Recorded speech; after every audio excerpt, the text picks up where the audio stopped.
Y los señores congresistas tienen que decir de una vez por todas, o vacan al presidente Castillo ahora, o hacen un acuerdo con el presidente Castillo y se tendrán que hacer responsables de él ante el país, de que pese a los cargos de corrupción que hay en contra de él, toleraremos su presencia en el gobierno hasta el año 2026. Pero la decisión, señores congresistas, es de ustedes y tienen que tomarla con responsabilidad y con coraje pronto.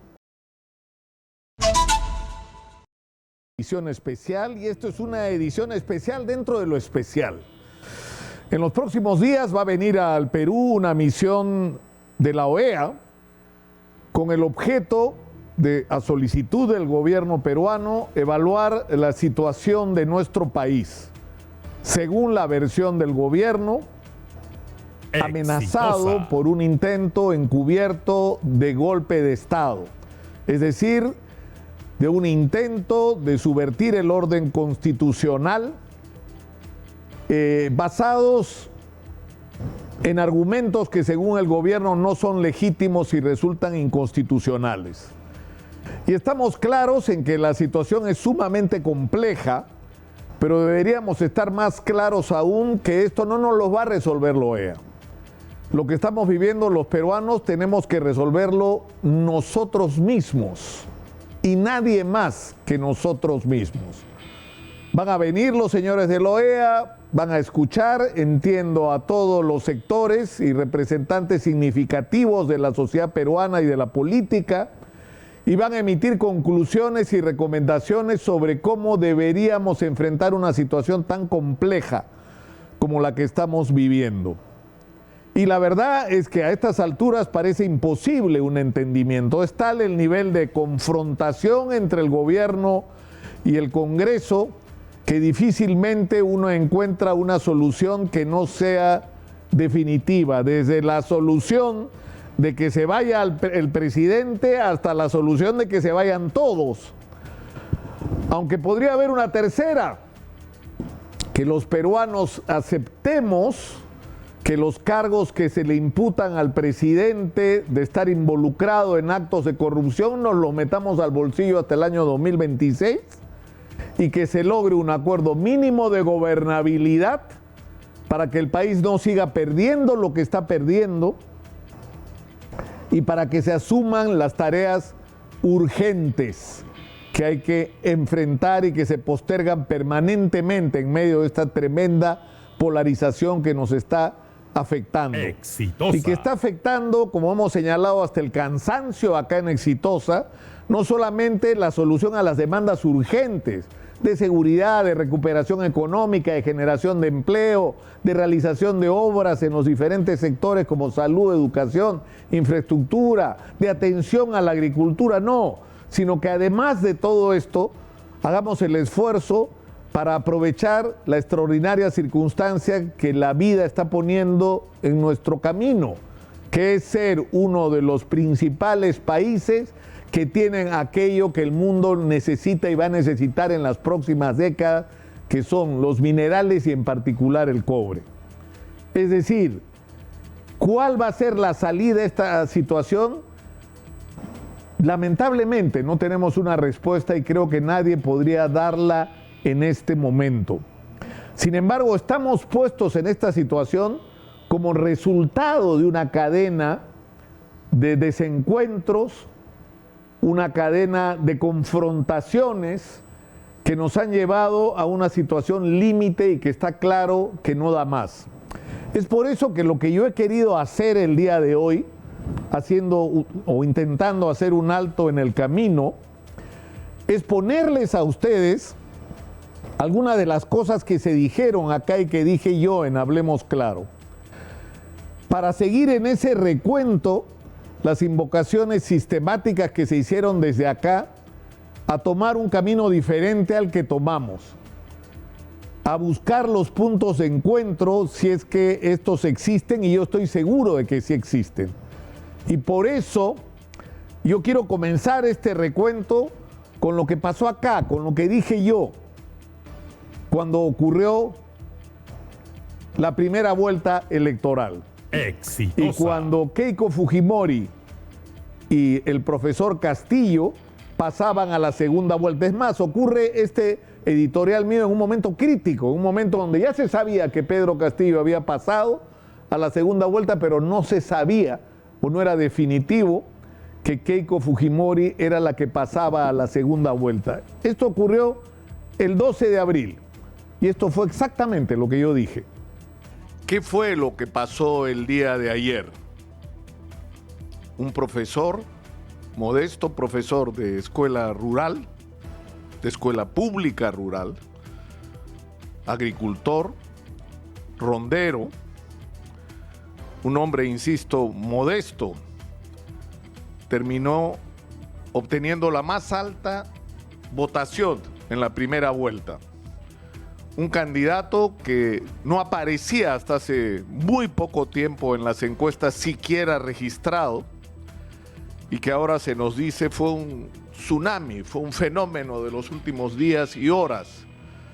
Cuando un seguimiento a la campaña de Pedro Castillo hubiera permitido entender que este hombre, que se hizo conocido como dirigente de la huelga magisterial de años atrás, una huelga que fue incomprendida por las autoridades, que fue incluso difamada por los medios de comunicación ligados a los grandes grupos de poder en el Perú, donde acusaron a los dirigentes de la huelga magisterial como Pedro Castillo de terroristas, negándose a ver que lo que estaba ocurriendo ahí era un reclamo absolutamente legítimo de quienes hoy tenemos que reconocer como héroes, que son nuestros maestros, olvidados por décadas, con sueldos que no merece nadie, teniendo que trabajar en colegios que se caen por la falta de calidad de la infraestructura,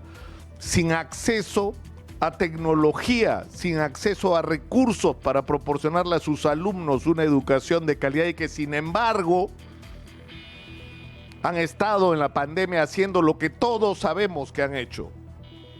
Porque si alguien se ha educado en el Perú en medio de la pandemia ha sido gracias a los maestros y no al Ministerio de Educación. Esos maestros que lideró Pedro Castillo reclamaban hace años que las cosas cambien en el Perú para la educación.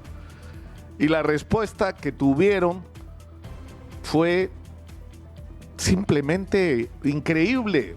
Fue la prueba de la incomprensión de lo que estaba pasando en el Perú. Terroristas, les dijeron a los dirigentes magisteriales, incluso al propio Pedro Castillo, a quien hasta hace unos días el señor Basombrío, que ya debería callarse la boca y dejar de hablar, porque su opinión no importa, volvió a acusar a Pedro Castillo de lo mismo, de lo que él lo acusó cuando estaba en el Ministerio del Interior, de ser terrorista, y no se había enterado el señor de que si Pedro Castillo tuvo alguna vinculación con la política fue con Perú Posible, en el momento en que Alejandro Toledo parecía representar las ilusiones de los peruanos porque era un hombre que venía de la pobreza y que iba a devolverle al Perú lo que él había recibido gracias a la educación, y miren en lo que terminó.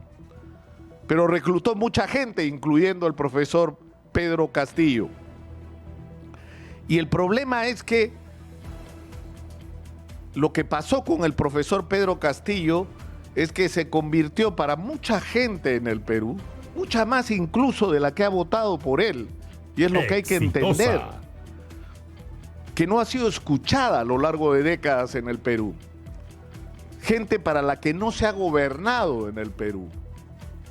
Eso es lo que nos ha marcado la señal el día de ayer, que la gente a la que se le dio la espalda durante décadas se cansó de que otros resolvieran sus problemas, de que otros vinieran a prometerle cosas que cuando estén en el gobierno iban a hacer y después se olvidaban de la gente.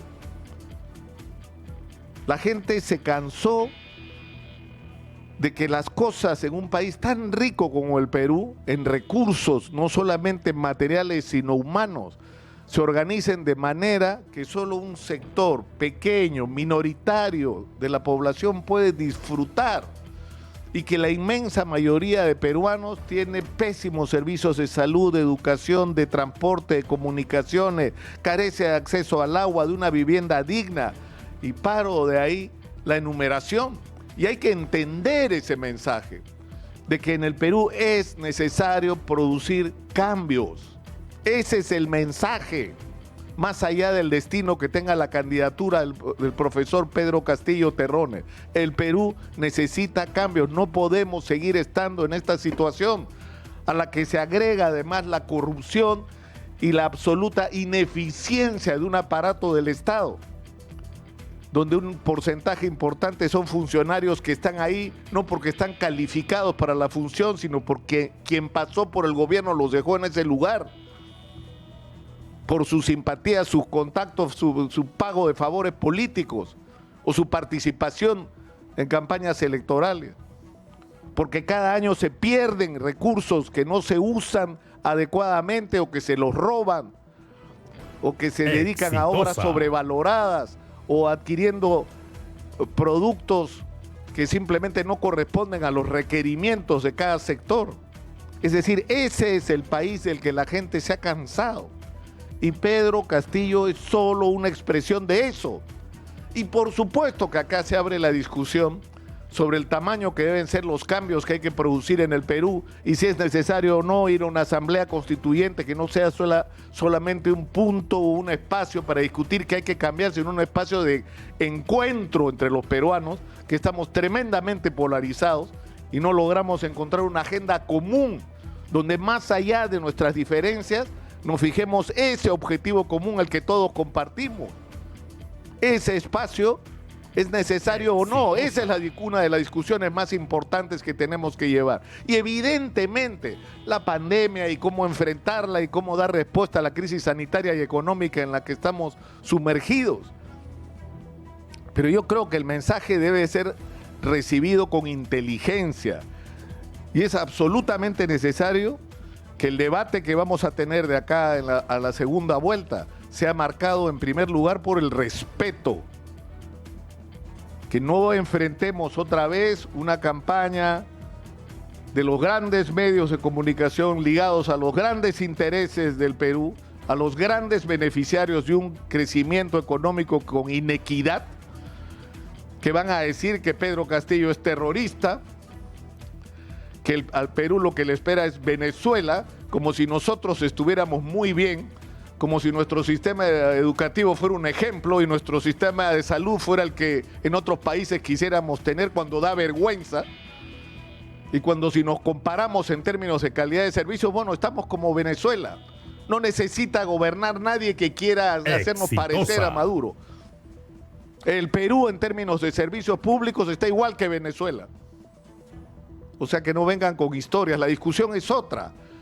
La discusión es qué vamos a hacer con nuestro país para que sea un país más justo, para que sea un país donde se exploten de una manera racional los recursos, donde la gente tenga un empleo estable, donde la gente no viva al día, donde el 70% de la gente no vive en la informalidad, donde seamos un país de ambulantes, transportistas informales, mineros informales o lo que sea de la informalidad en las múltiples formas que ha adquirido en el Perú. Esa es la discusión que tenemos que llevar adelante. Y hay que entender además lo delicada que va a ser esta situación, y con esto termino, cuando según la encuesta de Ipsos o el conteo rápido, que ya no es una encuesta sino un registro de los votos efectivamente realizados, Keiko Fujimori pasaría a la segunda vuelta, que se convertiría en el símbolo, digamos, o en la cabeza de la defensa del statu quo, de las cosas como han estado, a la cual seguramente van a proponerle algunos ajustes. Pero hay un problema. Keiko Fujimori tiene un proceso judicial que podría llevarla a la cárcel en los próximos meses. De esto, lamentablemente, las invocaciones a la serenidad no fueron tomadas en cuenta. Lo que se inició prácticamente desde el momento en que quedó claro que Keiko Fujimori era la candidata a la segunda vuelta fue el desatarse de una confrontación simplemente brutal, brutal. El Perú durante esos días, semanas y meses literalmente se partió en dos. y no había la posibilidad, o se suponía que no había la posibilidad de tener una postura distinta a las opciones que uno tenía al frente, que las cosas fueran de otra manera como estaban ocurriendo. Y todo esto en medio de un contexto donde los medios de comunicación, en vez de ayudar a serenar el clima de confrontación y de odio que se estaba imponiendo en el Perú, lo que hacían era estimularlo, en algunos casos de una manera casi criminal. El Perú se dividió en dos. Y esto fue, quiero que vean y escuchen esto que yo dije el día 30 de abril del año 2021, cuando faltaban un mes y una semana para las elecciones. Cuando yo expliqué, que fue la única vez que lo hice, cuál iba a ser mi voto el 6 de junio. La única vez que hablé sobre lo que era mi posición personal sobre cómo votar ese día. Y acá está el material registrado. Adelante, por favor. El 16 de mayo del año 2016, esta fue la carátula digital, que es más o menos la misma de la carátula impresa del diario El Comercio. La DEA investiga a Keiko Fujimori por presunto lavado de dinero. La información, que graciosamente dice ser tomada de Infobae y de la red de noticias Salvavisión, en realidad fue tomada de Cuarto Poder, que la noche anterior había emitido un reportaje donde había presentado como testigo principal a un señor involucrado en graves casos de narcotráfico en el Perú y que residía en Miami y que fue presentado como supuesto agente encubierto de la DEA, que decía tres cosas: que este señor había conversado con Joaquín Ramírez y lo había grabado, y que en ese audio le decía que Keiko Fujimori le había dado $15 millones para que lave de origen sospechoso y presumiblemente proveniendo de cualquier cosa, incluyendo el narcotráfico. En segundo lugar, que esto motivó una operación encubierta de la DEA, que terminó finalmente en una investigación de la DEA sobre Keiko Fujimori. Esta información fue absolutamente destructiva para la campaña de Keiko Fujimori. Le quitó la elección el año 2016, que perdió por unos cuantos decenas de miles de votos. Pero ¿saben cuál es el problema? 5 años después, que nunca se acreditó ninguna de las tres cosas.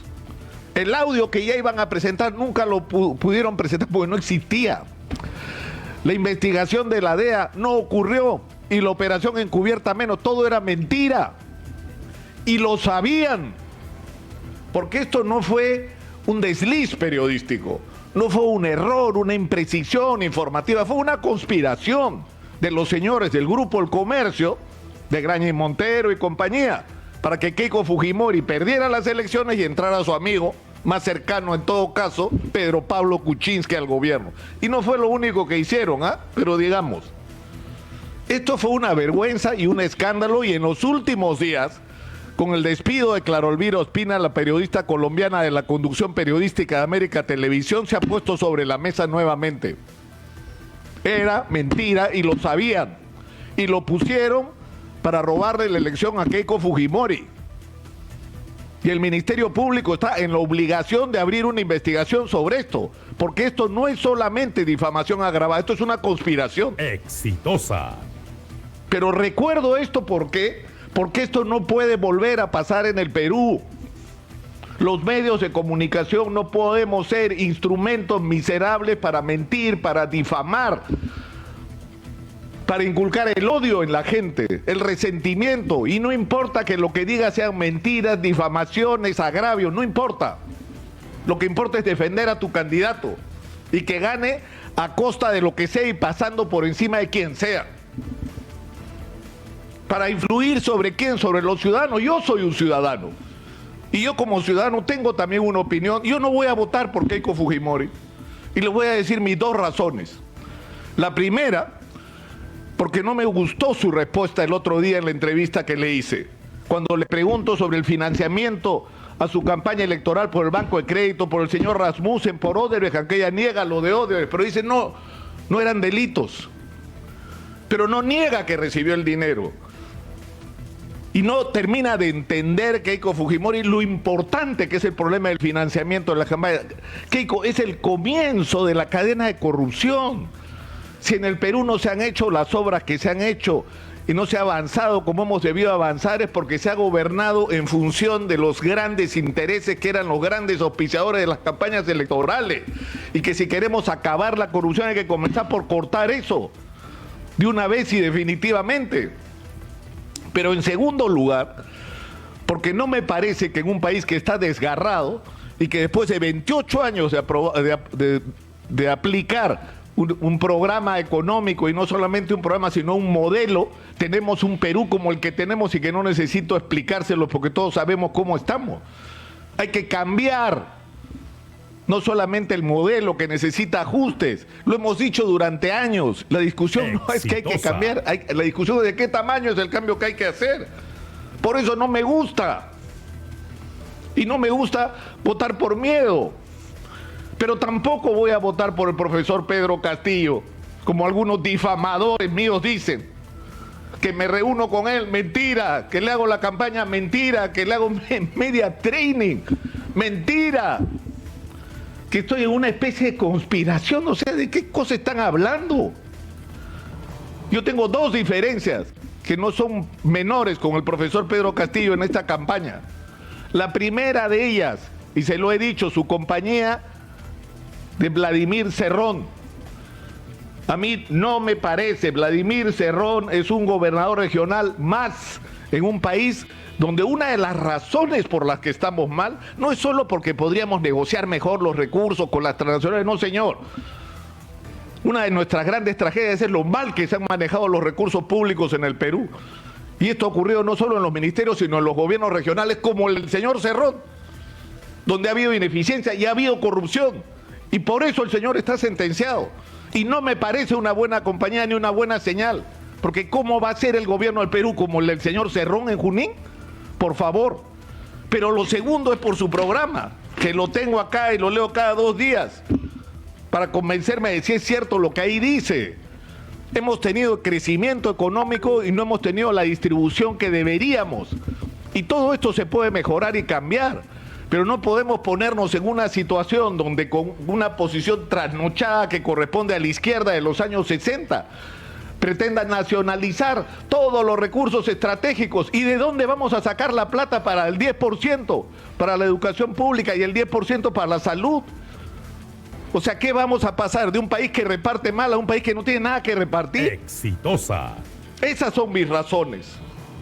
Esas son mis razones. Y por eso, si hoy día fueran las elecciones, yo voto en blanco. Porque no me da la gana de votar ni por miedo ni por indignación. Por ninguna de las dos razones. Pero es mi opinión personal. Soy un minúsculo ciudadano. Y al final de cuentas, y voy a ser bien grosero, importa un carajo mi opinión. Porque yo soy periodista. Y yo estoy acá no para defender y hacer campaña por mi posición. Yo estoy acá para servir a los ciudadanos, para que la gente tenga la posibilidad de informarse adecuadamente sobre lo que proponen realmente los candidatos, escucharlos, confrontarlos, y en base a esa información los ciudadanos podamos tener la capacidad de decidir con la mayor inteligencia y serenidad de la que seamos posible. No está bien que los medios de comunicación, porque tienen dinero atrás, se conviertan en instrumentos perversos como lo ha hecho el Grupo El Comercio durante años. Y por eso he recordado al comienzo de este programa lo que le hicieron a Keiko Fujimori.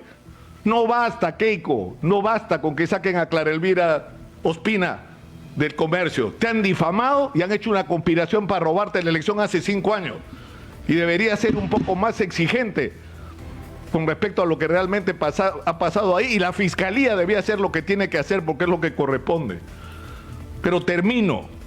Nuestra obligación como periodistas no es aprovechar el espacio que tenemos para a través de él desatar nuestros odios, nuestras envidias, nuestras bajas pasiones, nuestros resentimientos, para ensuciar una campaña electoral inocularle odio en las venas a los peruanos, que es lo último que necesitamos. Lo que necesitamos, por Dios, es entendernos. Bueno, lo que ocurrió luego ya lo sabemos, ¿no? El país se dividió, la elección fue impresionantemente ajustada, como lo ha sido además la elección reciente a la alcaldía de Lima. Por poco más de 40,000 votos, el presidente Castillo logró la primera investidura y esto creó un clima muy complejo. Es decir, primero se cuestionó la legitimidad de las elecciones y estuvimos envueltos en un debate sobre si había habido fraude. Luego vino la campaña feroz porque lo que enfrentaba el Perú era la amenaza del comunismo, que el presidente Castillo era como el primer pie que el comunismo, en una gran operación internacional, ponía sobre el Perú para expropiarle los bienes a la gente, para expulsar a las empresas extranjeras, para estatizarlo todo, para torcer el sentido democrático y liberal de nuestra educación. Es decir, que lo que venía era simplemente una catástrofe y sobre ese edificio se montó la campaña por la vacancia presidencial. Y lo que ocurrió junto con eso fue que el presidente Castillo, que había dicho que el señor Cerrón no iba a ser ni portero de su gobierno, terminó, gracias a la campaña de la oposición, en los brazos de Vladimir Cerrón, porque era el que le garantizaba que no lo vaquen, necesitaba los votos de Cerrón. Al que había dicho que no le iba a permitir participar en el gobierno, le tuvo que entregar la llave, no de un ministerio, de parte del gobierno, para poder sostenerse en el régimen. Eso fue lo que ocurrió. Y lo que ha pasado en estos meses ha sido terrible y lamentable. Más de 70 ministros en más de 14 meses. Cambios tan graves en áreas tan críticas como por ejemplo el de la seguridad. Hemos tenido 7 ministros del Interior, en promedio dos meses por ministro. Hemos tenido 5 comandantes generales de la policía. Es una situación imposible siquiera de imaginar, y menos aún en una situación de crisis como la que vivimos. Y enfrentamos al final, en el momento en el que estamos, no solamente una oposición que ha actuado de una manera irresponsable, sino un gobierno que ha demostrado una extrema ineficiencia y junto con eso, el estar envuelto en un nubarrón de sospechas de corrupción que alcanzan al propio presidente de la República. La pregunta es cómo hacemos para salir de esto, y la respuesta la intentamos también abordar en este espacio, aquí, en Hablemos Claro, tras la pausa, lo que se dijo en este programa en mayo de este año. Volvemos. Estamos de regreso, esto es Hablemos Claro, edición especial. Estamos en Exitosa Perú, la voz de los que no tienen voz, y estamos tratando de hacer un alto en el camino y reflexionar, y yo creo que todos deberíamos hacerlo, sobre cuál ha sido el papel de cada uno en estos meses tan complicados que hemos vivido y lo que podríamos hacer hacia adelante para enrumbar las cosas en una dirección positiva. El día 30 de abril yo hice un extenso editorial tratando de resumir la compleja y difícil situación que estábamos viviendo en ese momento y que lamentablemente continúa en su complejidad hasta el día de hoy. Adelante, por favor. El día 30 de abril del 2021, cuando en el Perú se empezaba la intensa controversia porque teníamos que decidir por quién votar el día 6 de junio, yo expresé la preocupación compartida, creo, con un amplio sector de la sociedad, de no tener por quién votar el 6 de junio. Yo dije en ese momento que iba a votar en blanco, y está registrado el resumen de las razones de mi voto, expresando que mi principal preocupación con respecto al gobierno del presidente Castillo no era no solo la ideología absolutamente desfasada del programa de Perú Libre, sino sobre todo la posibilidad que en el Perú se reproduzca lo que ya se ha vivido en Junín, un gobierno ineficiente y un gobierno corrupto. Y lamentablemente, después del tiempo transcurrido y de las múltiples oportunidades que el presidente de la República, Pedro Castillo Terrones, ha tenido para convertir su promesa de que en el Perú iban a hacer las cosas distintas, no solo porque se iba a gobernar en función de los intereses de los más necesitados de este país, de los nadie, como decía Benedetti, de los que nunca habían sido tomados en cuenta y que eran lamentablemente en el Perú la inmensa mayoría de la población y a quienes la pandemia puso en el escenario, un escenario del que no habían sido partícipes durante décadas, en el que se les había dado la espalda. Ese Perú donde hay un gran porcentaje de gente que no tiene agua potable ni desagüe, que no tiene un empleo estable y que tiene que salir cada día de su vida a buscársela para sostener a su familia, que si tiene vivienda fue porque tuvo que invadir normalmente el lugar donde habita, donde no tiene acceso a los servicios más elementales, donde el transporte público es una falta de respeto a los derechos elementales de un ser humano, donde los hospitales se caen a pedazos, donde los colegios públicos fueron prácticamente abandonados para ser reemplazados por una educación privada de pésima calidad. Es decir, esa inmensa mayoría del país se puso en evidencia y la promesa de Pedro Castillo es que iba a gobernar para ellos. Pero el cambio más importante que el país necesitaba, porque eso fue lo que puso en evidencia la pandemia.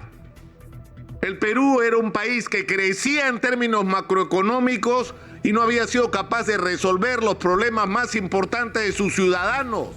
¿Y la explicación cuál era? ¿Que teníamos una mala constitución? Por supuesto que tenemos una mala constitución. Cada semana nos damos cuenta de un nuevo defecto de esa constitución. Pero el principal problema del Perú, el que permitió a que, pese a que el presupuesto de la República se ha multiplicado por 3 y la gente siga viviendo tan mal, es la ineficiencia y la corrupción de quienes han conducido el aparato del Estado por décadas. Esa es la razón por la que estamos como estamos. Y podemos cambiar 8 veces la Constitución y vamos a seguir estando como estamos mientras tengamos gobernantes ineptos y corruptos tomando la decisión sobre qué cosa se hace con los dineros públicos. Y lo que se hace con los dineros públicos es enriquecer a quienes tienen el control de los resortes del aparato del Estado. Eso ha sido la historia del Perú y esa es nuestra realidad hoy en el Perú. Porque no cambió el presidente Castillo lo más importante que tenía que cambiar, que era eso. ¿Qué es lo que ha pasado en los últimos días? El fiscal de la Nación, el día sábado por la mañana, Pablo Sánchez, finalmente, y luego de insistentes reclamos con respecto a una decisión vergonzosa por parte de Zoraida Ábalos, la ex fiscal de la Nación, que dice: las investigaciones me llevan a la conclusión de que el profesor Pedro Castillo podría estar involucrado en los actos de corrupción de su entorno, pero decido que no lo voy a investigar, sino voy a postergar esta investigación hasta que acabe su mandato. Es decir, nos está diciendo: sospecho que el presidente puede estar metido en corrupción, pero me voy a comer esa sospecha y vamos a vivir con esa sospecha los próximos 4 años y medio.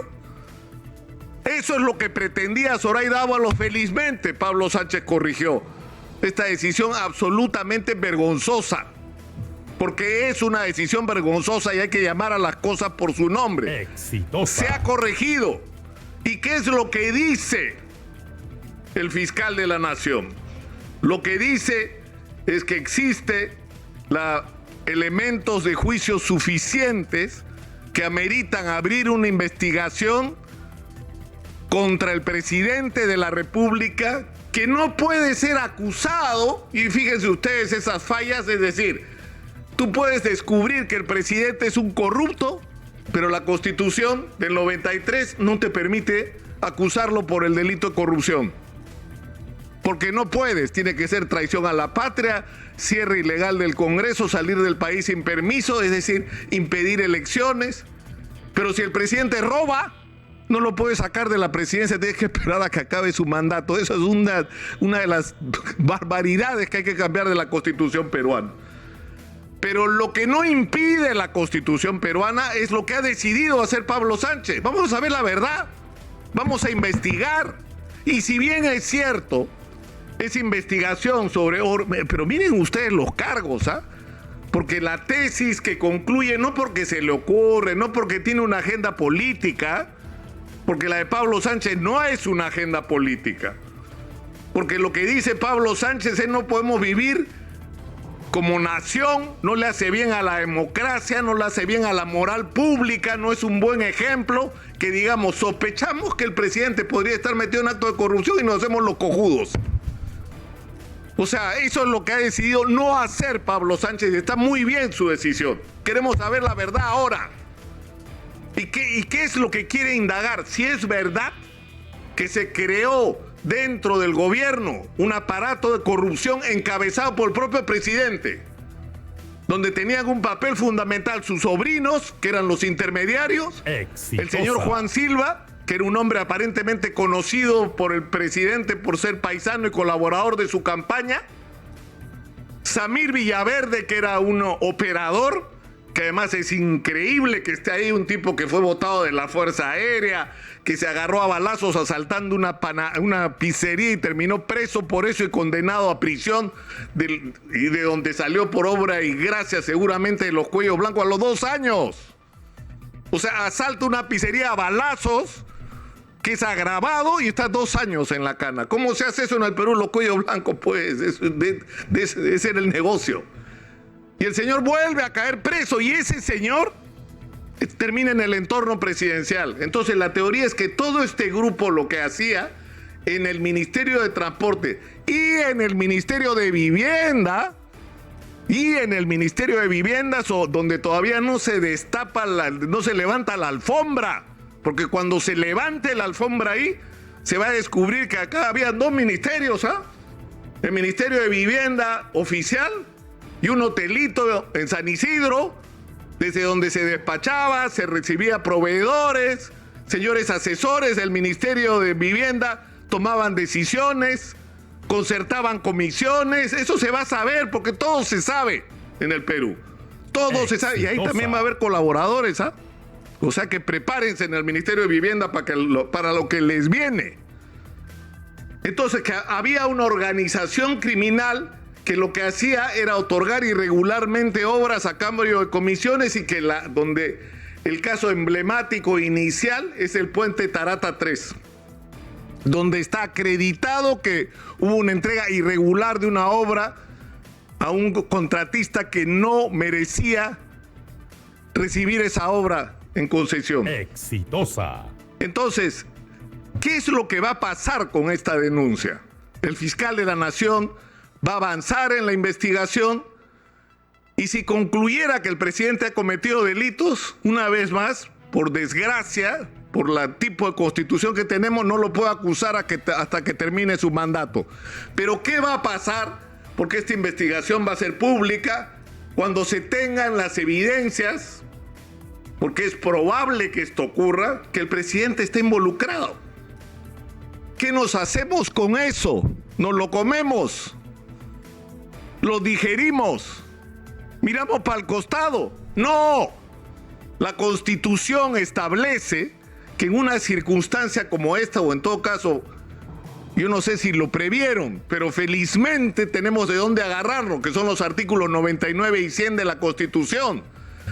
Estos hechos, que desde el punto de vista penal son delitos que podrían llevar a la cárcel a un expresidente cuando termine su mandato, también son infracciones a la Constitución.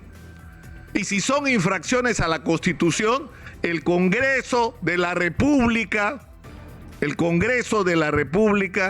está habilitado para denunciar por infracción constitucional al presidente de la República y suspenderlo, destituirlo o inhabilitarlo en el ejercicio de la función pública o las 3 cosas. y sacarlo de la presidencia de la República. ¿Y saben cuántos votos se necesitan para eso? 66, Vladimir Cerrón, 66, no 87. O sea que tus 21 votos, porque ya perdiste uno más, en realidad no valen nada en este momento en el Congreso de la República.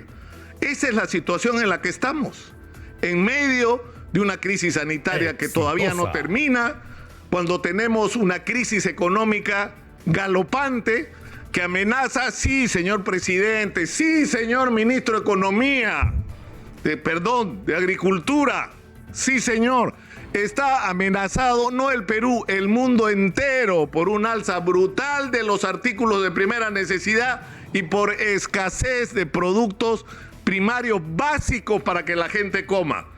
Y ese argumento de que tenemos biodiversidad, eso lo único que demuestra es la ignorancia del ministro de Agricultura, porque para tener productos sobre la mesa hay que sembrar, y después de sembrar, ministro, hay que cosechar, pero para sembrar hay que tener fertilizantes, ministro, y no hay fertilizantes, no hay, y los que hay son carísimos.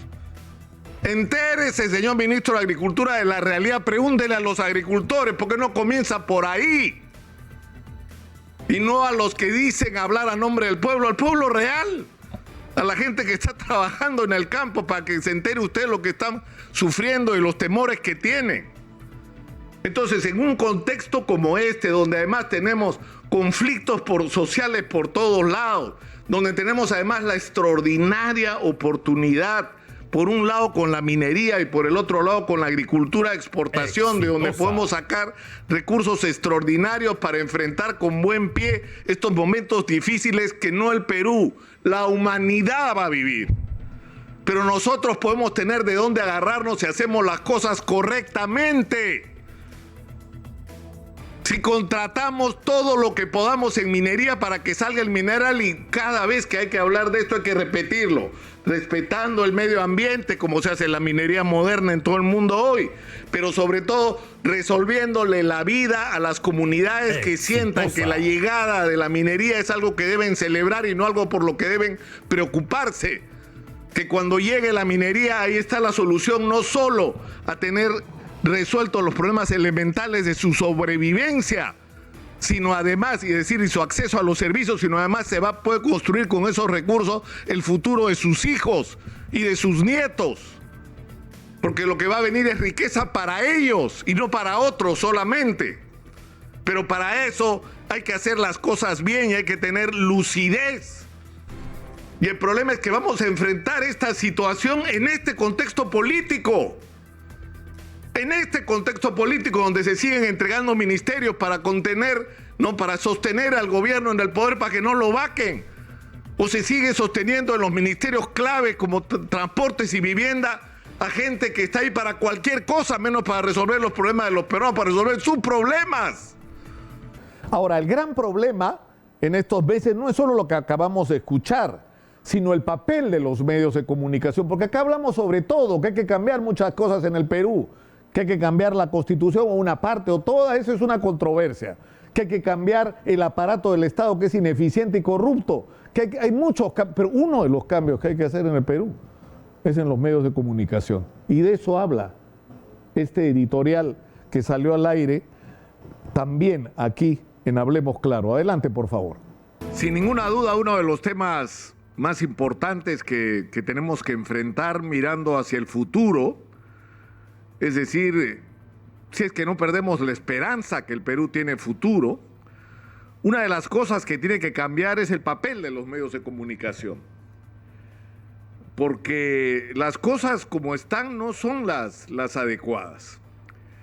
Y lo que está pasando es sorprendente además, ¿no? Porque el gobierno, frente a medios de comunicación que en algunos casos operan casi como sicarios políticos, ¿no?, que están todo el tiempo difamando, agraviando o escarbando a ver qué encuentran para desestabilizar al gobierno, cosa que dicho sea de paso no hicieron con gobiernos anteriores, pero en fin. Lo único que se le ocurre es contrarrestar esto con una prensa alternativa que hace lo mismo pero al revés. Pero no se resuelve el problema de fondo. Y esto nos enfrenta a una discusión que es bien peligrosa, porque es la discusión sobre cuáles son los límites para el ejercicio de la libertad de expresión, ¿no? Hasta dónde se puede llegar y qué mecanismos puede utilizar la sociedad para controlar que el uso de un medio que es el espectro radioeléctrico, que es un bien público, sea utilizado de una manera adecuada para que el ciudadano se entretenga, para que el ciudadano se informe y para que el ciudadano a partir de esto escuche diversas opiniones, para que estos espacios sean un territorio en el cual nadie debe ser excluido y todos deben tener una voz. Y a partir de eso, en circunstancias como las elecciones, los ciudadanos puedan, por ejemplo, decidir debidamente informados. Bueno, esto que he dicho no ocurre en la realidad y todos somos testigos.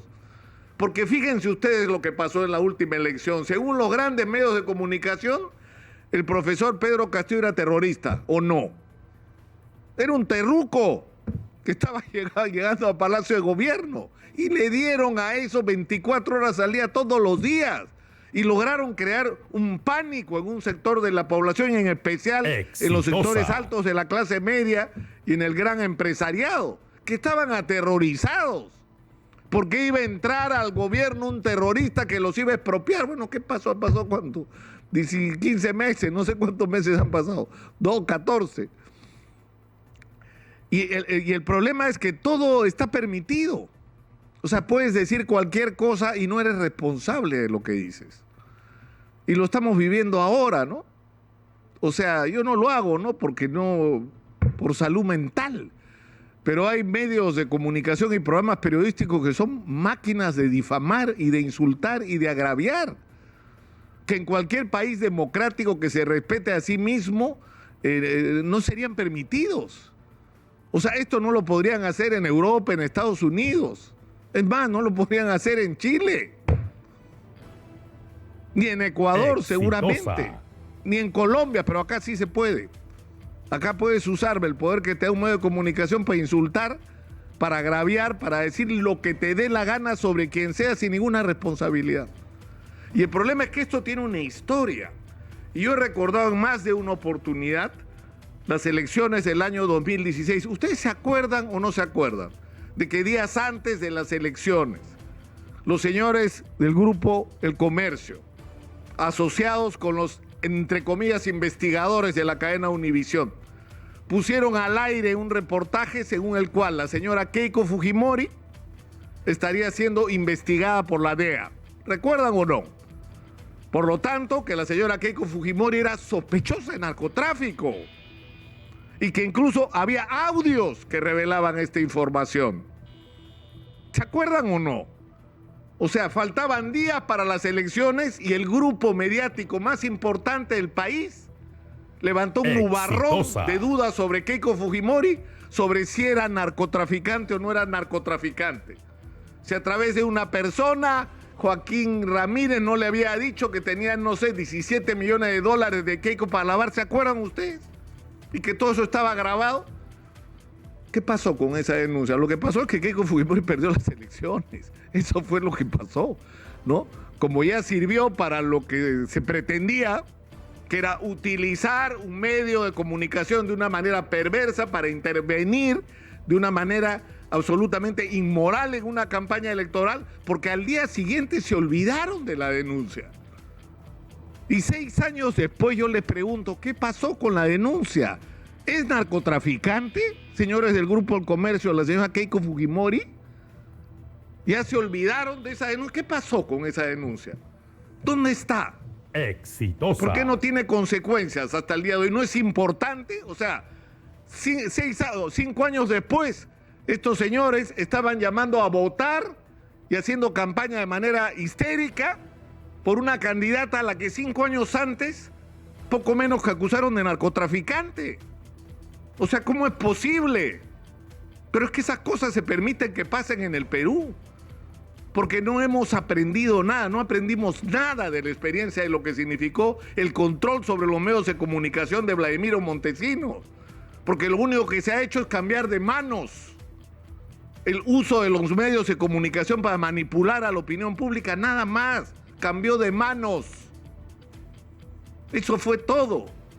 ¿Se acuerdan ustedes cuando Alejandro Toledo se puso sabroso y pretendía, entre otras cosas, reclamar su derecho a ser parte de Canal 4, de esa operación, porque se apoderaron de Canal 4, y Toledo quería ser parte, entre otras cosas? Exitosa.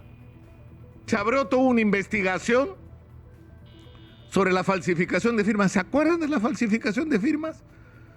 ¿Y por qué acabó esa investigación? ¿Por qué hasta un domingo era un asunto vital que había puesto al país en vilo y que podía terminar con la vacancia de Alejandro Toledo, y el lunes nunca más volvieron a hablar del tema hasta hoy? Desaparecieron los testigos, desaparecieron los peritajes, desaparecieron las pruebas, ya no era importante, ya se habían arreglado con Alejandro Toledo. Es que así se han estado haciendo las cosas en el Perú y esto tiene que cambiar. Y el esfuerzo que estamos haciendo acá en Exitosa, donde ustedes pueden dar fe. Ustedes prenden a las 5 de la mañana Radio Exitosa y van a escuchar al señor Manuel Rosas, ¿no? Y a Katiuska opinando de una manera que es distinta a la que puedo opinar yo y que es distinta a la que puede opinar Karina Noboa, porque de eso se trata. Porque no somos títeres, porque nadie nos instruye sobre lo que tenemos que decir, porque no somos parte de operaciones políticas, porque nuestro compromiso es con los ciudadanos. Y cada uno de nosotros tiene por eso opiniones diferentes y podemos equivocarnos en nuestros puntos de vista y podemos discrepar en nuestros puntos de vista, pero nuestra lealtad es con la gente, no con agendas preestablecidas, no con operaciones políticas, no con campañas de demolición que según las circunstancias puedes, el año 2006, decir que lo peor que le puede pasar al Perú es que una sospechosa de narcotráfico como Keiko Fujimori, como ellos insinuaron, fuera presidenta de la República, y 5 años después esa misma persona es la salvación del Perú. Nosotros no somos parte de eso, no nos gusta ser parte de eso, porque eso no es lo que le interesa a los ciudadanos. Exitosa. A los ciudadanos lo que le interesa es que los medios nos ocupemos de sus problemas y de las soluciones de los mismos, que respetemos todas las opiniones, que nos escuchemos todos y que busquemos lo que nos une y ordenemos la discusión sobre lo que nos separa de una manera democrática y respetuosa. Eso no debería ser tan difícil si actuamos con responsabilidad pensando en primer lugar en los ciudadanos. Yo solamente quiero terminar el día de hoy. Primero quería poner esto para que quede claro qué es lo que yo dije y no lo que dicen que yo dije. Esto es lo que yo dije y este ha sido mi papel en este año crítico, año y medio crítico de la vida nacional. Yo creo que se abre a partir de este momento un espacio que es trascendente y donde cada uno tiene que asumir su responsabilidad. Tenemos que sacar al país de la parálisis. Tenemos que salir del hoyo en el que estamos. Tenemos que salir de la confrontación y las soluciones tenemos que darlas en el más breve plazo. Toda la responsabilidad hoy se concentra en el Congreso de la República. Y los señores congresistas tienen que decir de una vez por todas, o vacan al presidente Castillo ahora, o hacen un acuerdo con el presidente Castillo y se tendrán que hacer responsables de él ante el país, de que pese a los cargos de corrupción que hay en contra de él, toleraremos su presencia en el gobierno hasta el año 2026. Pero la decisión, señores congresistas, es de ustedes y tienen que tomarla con responsabilidad y con coraje pronto, porque el país así como está no aguanta más. Me despido hasta el día de mañana. Nos encontramos en la edición regular de Hablemos Claro aquí en Exitosa Perú, la voz de los que no tienen voz.